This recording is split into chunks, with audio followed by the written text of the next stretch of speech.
All right, Doug. Hello, Sean. So today we wanted to talk about bank-owned properties.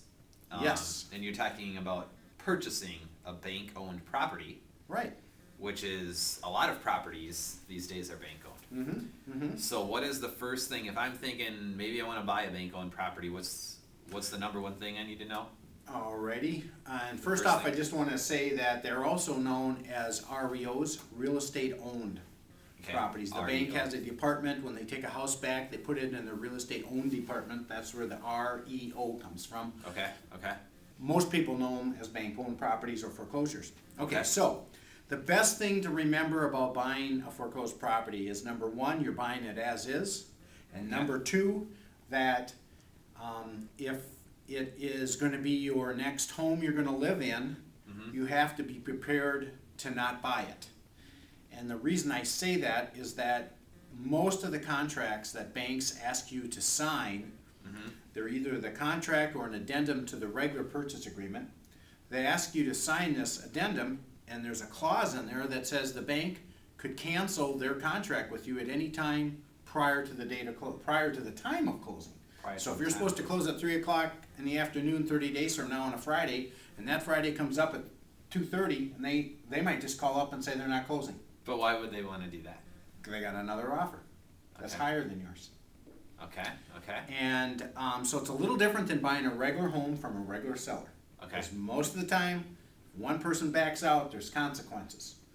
But And like if a regular seller were to request that in a purchase agreement, the Right. buyer would tend to put up a fight. But Right. with a bank, they pretty much don't even talk to you unless you agree to everything that Right. their You can- lawyers have thought right, up. you cannot change their contracts, and let's face it, they've got a property, apparently they feel you're buying it at a very steep discount, so they feel they can ask you to do anything.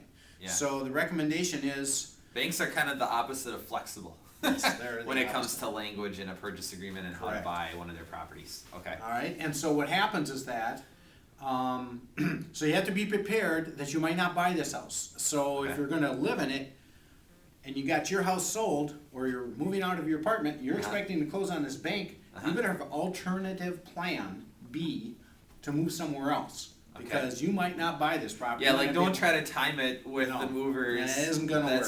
Unless you can buy a bank-owned property ahead of selling your current Sure, property. yeah, There's so you some gotta- people who can do that. Right, you gotta be in a position to maybe own 2 homes, or no home at all. Right. For a while.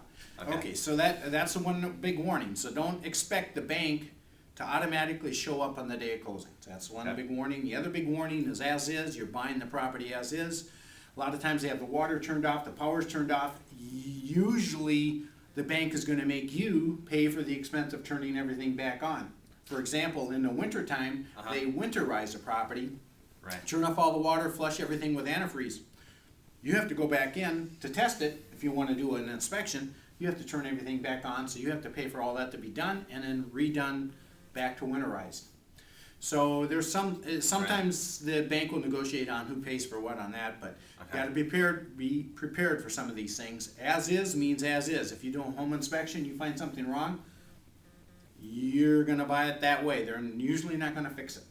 Well, I mean, yeah, you can decide not to buy the property. Correct. But it's not like you're like a regular seller. You can say, actually, this pipe is broken. You got to fix this pipe. They're gonna be like, no. Yeah. You know, you might be able to negotiate a little bit on the price, but the bank isn't gonna normally send somebody in to fix up No, a no, lot of no, things. no, Anything no. basic that has needed fixing, like a front door or something, has probably already been done Right. by the REO agent, the agent that the bank hires to put the property on the market. 'Cause they normally just put a whole bunch of properties on the market at once. Yeah. So those are some of the Okay. watchful things. So basically, you're buying it as is. You might not close. Okay. And then the only other thing that I can think of is that they do often ask you to use their title company to close. You do not have to use their title company. Okay. They try to tell you that if you use their title company, you'll get a little break on some of the costs to close.